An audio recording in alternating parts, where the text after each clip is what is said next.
울릉도의 겨울은 늘 거칠다. 바람은 포효하고 파도는 절벽을 부딪히며 흰 포말을 흩뿌린다. 그런데 지금 이 외딴 섬 한가운데서 대한민국이 만든 기적이 완성되고 있었다. 일본이 실패했던 바로 그 프로젝트 바다 위 활주로.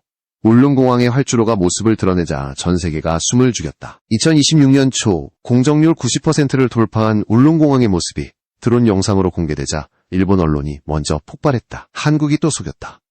울릉도가 이제는 군사기지가 된다. 일본의 인터넷 커뮤니티에는 분노와 불안이 뒤섞인 반응이 쏟아졌다. 이유는 단 하나, 활주로의 길이었다. 한국 국토교통부가 밝힌 울릉공항 활주로의 길이는 200m. 하지만 위성사진 분석 결과 실제 길이는 350m 이상이라는 주장이 제기됐다.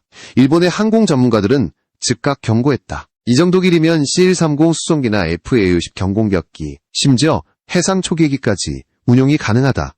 그리고 이 말은 곧바로 워싱턴까지 전달되었다. 펜타곤 내부 보고서에 따르면 2025년 말까지만 해도 미국은 울릉공항을 민간용 중소형 활주로로 분류하고 있었다. 그러나 2026년 1월 위성 이미지와 한미합동 분석 결과가 업데이트되면서 사정이 달라졌다. 보고서가 긴급히 수정되었다. 울릉 Airfield Strategic Dual Use Potential.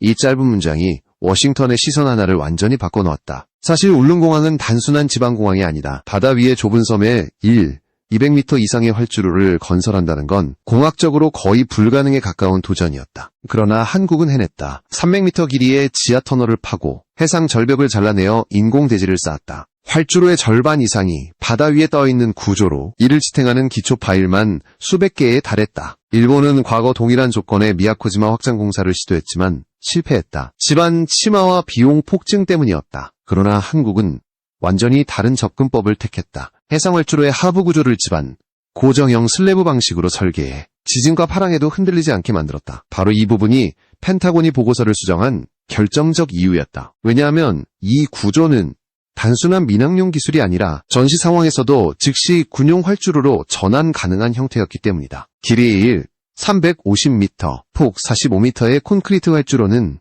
경전투기나 초계기 이착륙이 가능하고 주변에는 수송용 경납고와 연료 저장 시설의 기초 공사가 이미 끝나 있었다. 이 사실이 공개되자 일본의 안보 전문가들은 충격을 감추지 못했다. NHK의 한 패널은 이렇게 말했다. 한국은 단 한 번도 군용이라는 말을 하지 않았다. 그러나 이미 완벽히 준비되어 있다. 우리는 그저 몰랐을 뿐이다. 그날 밤 미국 국방부의 동아시아 전략실에는 긴급 검토라는 문서가 올라왔다. 내용은 울릉공항의 군사적 전환 가능성, 그리고 독도 방위 체계와의 연기였다. 그리고 그 아래에는 단 한 줄의 평가가 적혀 있었다. 그 순간부터 일본의 불안은 현실이 되었다. 울릉도가 더 이상 외딴 섬이 아니라 동해 전체를 통제할 수 있는 거대한 전초기지로 인식되기 시작한 것이다. 활주로 길이 하나가 동북아의 전략 지형을 바꾸기 시작했다. 울릉공항의 역사는 30년 가까운 기다림이었다. 처음 이 섬의 공항 건설 계획이 제기된 건 1990년대 초였다. 그러나 그때마다 불가능하다는 한마디가 돌아왔다. 강풍, 짙은 안개, 좁은 지형, 그리고 화산암 지반. 모든 조건이 공항 건설에 불리했다. 일본조차 오키노시마의 활주로 확장을 포기했을 정도였다. 하지만 한국은 포기하지 않았다. 2000년대 들어 정부는 울릉도의 항공 접근성 개선을 위해 수차례 연구 용역을 발주했지만 결론은 늘 같았다. 경제성 없음. 그러나 2017년 상황이 달라졌다. 독도를 향한 일본의 영유권 도발이 심해지자 국방부와 국토부가 공동으로 전략형 지방공항 개념을 논의하기 시작했다. 울릉공항은 단순한 민간시설이 아닌 국가 안보의 일환으로 제정이 되었다. 2019년 착공식에서 현장 감독은 이렇게 말했다. 우리는 불가능을 가능으로 바꾸러 왔다. 그 말은 허언이 아니었다. 집안 굴착과 해상 토목 공정은 극도로 위험했다. 바람이 초속 40m를 넘으면 크레인이 멈췄고 겨울엔 작업을 아예 중단해야 했다. 공정률이 10%를 넘기기까지 1년이 걸렸다. 그러나 엔지니어들은 포기하지 않았다. 활주로는 단순히 길이를 늘린 것이 아니라 섬 자체를 확장하는 과정이었다. 해상 절벽을 깎고 인공대지를 매립해 새로운 평지를 만든다. 이 모든 공정은 군용 활주로 수준의 내구성을 기준으로 설계되었다. 콘크리트 강도는 일반 공항보다 30% 이상 높았고 활주로 중심부에는 열선 센서가 내장되어 눈과 얼음을 자동 감지한다. 이런 기술적 세부사항은 당시에는 알려지지 않았다. 그러나 2025년 말 한 건설 관계자가 익명으로 언론에 제보했다. 우리는 단지 국가를 위한 방패를 만드는 것이다. 그 말이 사실로 드러난 건 2026년 1월이었다. 활주로 길이가 공식보다 150m 길다는 분석이 나오자 일본의 국토교통성은 즉각 항해 성명을 냈다. 한국이 국제민항협약 기준을 위반했다. 그러나 한국은 아무런 답변도 하지 않았다. 대신 국방부 대변인은 단 한마디만 남겼다. 우리는 주권국가다. 우리의 영토 위에 어떤 시설을 짓든 설명할 의무는 없다. 이 발언은 일본 언론에 불을 질렀다. 한국이 군사기지를 만든다. 울릉도가 독도를 방어하는 전진기지로 바뀐다. 그러나 정작 한국 정부는 조용했다. 대신 현장에서는 매일같이 새로운 구조물이 올라갔다. 콘크리트 활주로가 해상절벽 위에 완전히 자리잡기 시작한 것이다. 공사 현장을 촬영한 드론 영상이 공개되자 전 세계 항공공학자들이 놀랐다. 이건 거의 인공섬 수준이다. 지진대 위에서 이런 구조물을 유지하는 건 세계 최초다. 영국의 BBC는 울릉공항을 Engineering Marvel of Korea라 부르며 한국은 불가능을 디자인으로 이긴 나라라고 평했다. 그렇다면 일본은 왜 이렇게 민감하게 반응했을까? 단순히 기술적 열등감 때문만은 아니다. 울릉도의 지리적 위치가 일본의 군사 전략에 직접적인 영향을 주기 때문이다. 울릉도에서 이륙한 항공기가 불과 7분이면 일본 해역 상공에 도달할 수 있다. 바로 이 지점에서 일본이 공포를 느끼기 시작했다. 한국의 공항 건설은 기술의 문제를 넘어 이제 전략의 언어로 변하고 있었다. 울릉공항의 핵심은 단연 활주로였다. 언뜻 보면 평범한 콘크리트 활주로 같지만 이 구조물 안에는 한국의 토목방위 기술이 결집되어 있었다. 가장 먼저 눈에 띄는 건지하 활주로, 기반 구조였다. 활주로 아래에는 길이 300m의 지하 통로가 뻗어 있으며 여기에 각종 배수 시스템과 통신, 전력 라인이 숨겨져 있다. 표면만 보면 단일 구조처럼 보이지만 실상은 거대한 복층 구조물이다. 이 설계 덕분에 울릉공항은 태풍이나 폭우에도 정상 운영이 가능하다. 기존의 해상활주로가 물결 충격이나 침식 문제로 취약했던 것과 달리 한국은 활주로 전체를 집안에 고정시키는 하이브리드 슬래브 방식을 채택했다. 이 기술은 원래 군용 활주로나 항공모함 갑판 설계에 쓰이던 방식으로 기초부터 이중 안정화가 되어 있다. 펜타곤이 주목한 부분도 바로 여기에 있었다. 미국의 군사분석기관 R&D 보고서에는 이렇게 적혀 있었다. 더 놀라운 것은 활주로의 재질이었다. 표면에는 초고강도 콘크리트 UHPC가 적용되었다. 일반 활주로 콘크리트보다 인장 강도가 2.5배 높고 염분 침식에 대한 저항성도 월등하다. 울릉도는 해상 염분이 강하기 때문에 기존의 재료로는 유지보수가 거의 불가능하다. 하지만 이 신소재 덕분에 한국은 최소 50년 이상 유지 가능한 구조를 확보했다. 활주로의 경사도 또한 세계적으로 보기 드문 수준이다. 울릉도의 산악지형을 그대로 활용하면서도 활주로의 기울기를 1% 이하로 유지했다. 이를 위해 집안 굴착과 절벽 매립이 반복되었고 고도차를 줄이기 위해 인공절벽을 세워 지형을 재편했다. 이 모든 과정은 위성사진에서도 확인될 정도로 정밀했다. 이제 활주로의 길이를 다시 보자. 공식 수치인 200m는 ATR-70이나 Q400 같은 중형 여객기가 충분히 이착륙 가능한 수준이다. 하지만 위성 분석 결과 활주로 말단부의 확장형 여유 구간, 오버런 에리아이 존재한다. 이 구간까지 포함하면 길이는 약 350m. 바로 이 점이 군사적 의미를 갖는다. 왜냐하면 350m면 FA-50, KA-1 같은 경공격기가 안전하게 이착륙할 수 있기 때문이다. 더 나아가 C-130 수송기나 이 사실이 드러나자 일본의 국방 전문가들이 가장 먼저 반응했다. 한국은 민간 공항을 가장한 전략기지를 만들었다. 그런데 단순히 활주로만의 문제가 아니다. 공항 주변에는 유류 저장고와 경납고 부지로 추정되는 구조물이 동시에 완공 단계에 들어갔다. 당초에는 유지보수 창고라고 설명됐지만 실제 면적과 설계도를 보면 중형 항공기 2대를 수용할 수 있는 규모였다. 이러한 점들은 모두 펜타곤 보고서의 수정 이유로 이어졌다. 2026년 1월 업데이트된 문서에는 새로운 구절이 추가되었다. 즉, 울릉공항은 필요시 단기간에 군용공항으로 전환할 수 있는 전략적 민군 겸용시설로 분류된 것이다. 이 변화는 단순한 기술 보고서 수정이 아니었다. 그것은 동해의 균형이 바뀌고 있다는 신호였다. 울릉도의 활주로 길이는 단순한 수치가 아니라 한국이 자국의 영토 방위를 완전히 새로운 차원으로 끌어올렸다는 상징이었다. 한 일본 분석가는 이를 이렇게 요약했다. 우리는 숫자 하나를 무시했다. 그 숫자가 우리의 전략을 무너뜨렸다. 울릉공항의 완성은 단순한 토목 성공을 넘어선 동북아 전략 판도의 변화를 의미했다. 일본은 이미 2010년대 초부터 울릉도의 움직임을 예의주시하고 있었다. 당시 일본은 오키나와와 미야코지마를 거점으로 남서 방향의 방위망을 구축하면서 동해 쪽은 상대적으로 방치했다. 그러나 울릉공항의 존재가 알려지자 모든 계산이 틀렸다. 일본이 먼저 시도한 것은 해상활주로 실험 프로젝트였다. 2013년 일본 국토교통성은 미야코지마 인근에 1000m급 해상활주로를 시험적으로 건설했지만 결과는 참담했다. 해류와 조류 변화로 인한 지반 침하, 구조물 균열이 이어져 결국 2년 만에 폐기됐다. 그때 일본 기술진이 내린 결론은 이 조건에서 공항은 불가능하다였다. 그러나 한국은 그 불가능을 현실로 만들었다. 일본의 엔지니어들이 포기했던 지반 문제를 한국은 진공 안밀 기술로 해결했다. 이는 지반속 공극을 인공적으로 압착해 단단하게 만드는 방식으로 해상공항에 최적화된 기술이다. 인천공항 확장 공사에서도 사용된 이 기술이 울릉도에서 완벽히 적용되자 일본 언론은 충격에 빠졌다. 특히 일본 언론이 민감하게 반응한 이유는 울릉도의 활주로가 단순히 민항 목적이 아닌 군사적 운용 가능성을 내포하고 있기 때문이다. 실제로 일본 방위성은 내부 보고서에서 이렇게 분석했다. 울릉도 공항은 동해 상공의 감시 체계를 근본적으로 흔들 수 있다.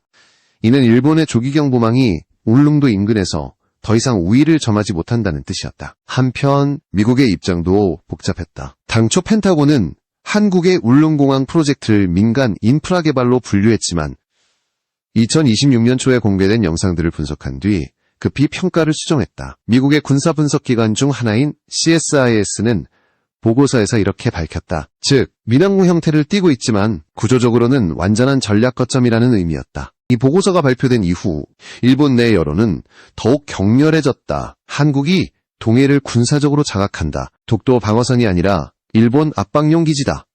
일본 보수 언론들은 연일 정부를 비난하며 울릉도 대책위원회 신설을 요구했다. 그러나 일본 정부는 아무런 실질 대응도 하지 못했다. 기술적으로도 지리적으로도 이미 늦었기 때문이다. 울릉도는 일본 본토에서 불과 150km 남짓 떨어져 있고 한국 동해안 주요 기지들과 직선으로 연결된다. 서울공항에서 출발한 정찰기가 울릉도에 착륙한 뒤 재금이만 하면 일본 근해까지 바로 작전이 가능하다. 이것이 바로 펜타곤이 가장 주목한 점이었다. 그동안 미국은 동북아에서 일본을 중심으로 한 방위 체계를 유지했지만 울릉공항의 완공으로 한국이 새로운 전략 노드로 부상했다. 이 사실은 일본에게 큰 충격이었다. 수십 년간 자신들이 동해의 관문이라고 믿어온 전략 구상이 한순간에 무너졌기 때문이다. 더불어 일본 언론이 분석한 활주로의 길이는 단순한 기술적 요소가 아니라 일본의 자존심을 자극한 상징이었다. 그들이 실패했던 길이 300m. 바로 그 길이를 한국이 실현해낸 것이다. 이제 일본의 언론과 전문가들은 묻기 시작했다. 왜 한국은 이런 활주로를 지었는가?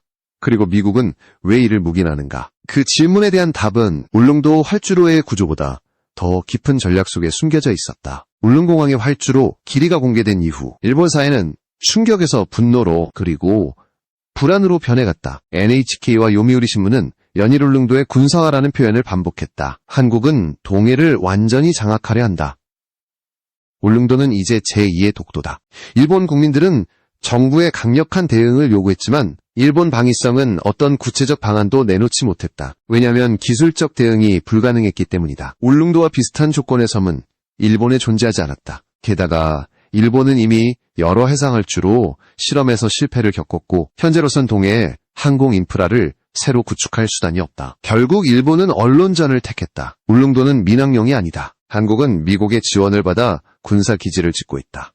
그러나 미국의 공식 반응은 차가웠다. 이후 일본 외무성은 비공식 경로를 통해 미국에 정보 공유 요청을 보냈지만 돌아온 답은 이미 공개된 정보 외에는 없다였다. 일본 내부에서는 미국이 한국을 새로운 전략축으로 인정했다는 분석이 나왔다. 이후 일본의 방송은 울릉공항을 다룰 때마다 한 가지 문구를 반복했다. 한국에 또 속았다.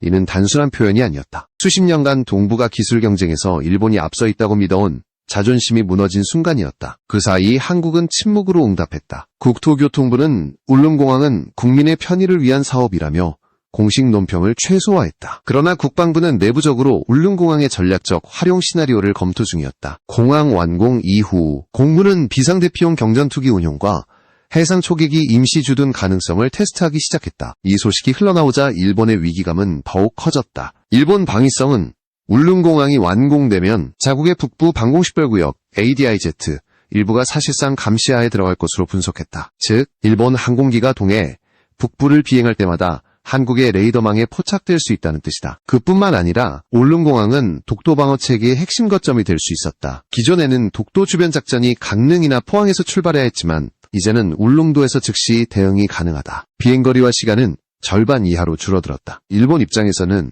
한국이 사실상 공중기지를 독도 옆에 만든 셈이었다. 이 소식은 일본의 정치권에도 파문을 일으켰다. 보수계 의원들은 한국의 군사 확장을 방관했다며 정부를 공격했고, 진보 세력은 일본이 지나치게 군사적 사고에 매몰돼 있다고 반박했다. 결국 일본 서해는 내부 갈등으로 흔들리기 시작했다. 반면 한국의 여론은 조용히 고조되었다. 울릉도가 이제는 우리를 지킨다. 독도는 더 이상 외딴 섬이 아니다. 울릉공항의 항공 영상이 공개될 때마다 댓글창에는 자부심과 환호가 넘쳤다.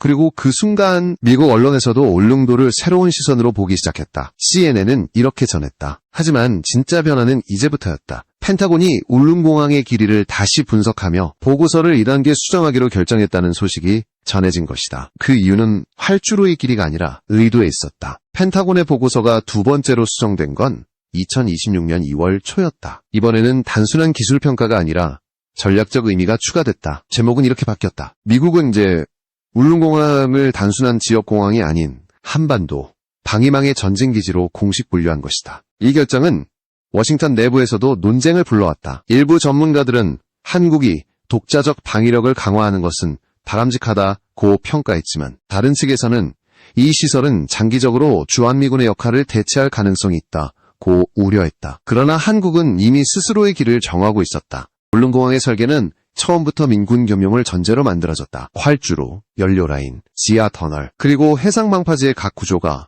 유사시 군용 전환이 가능하도록 모듈화되어 있었다.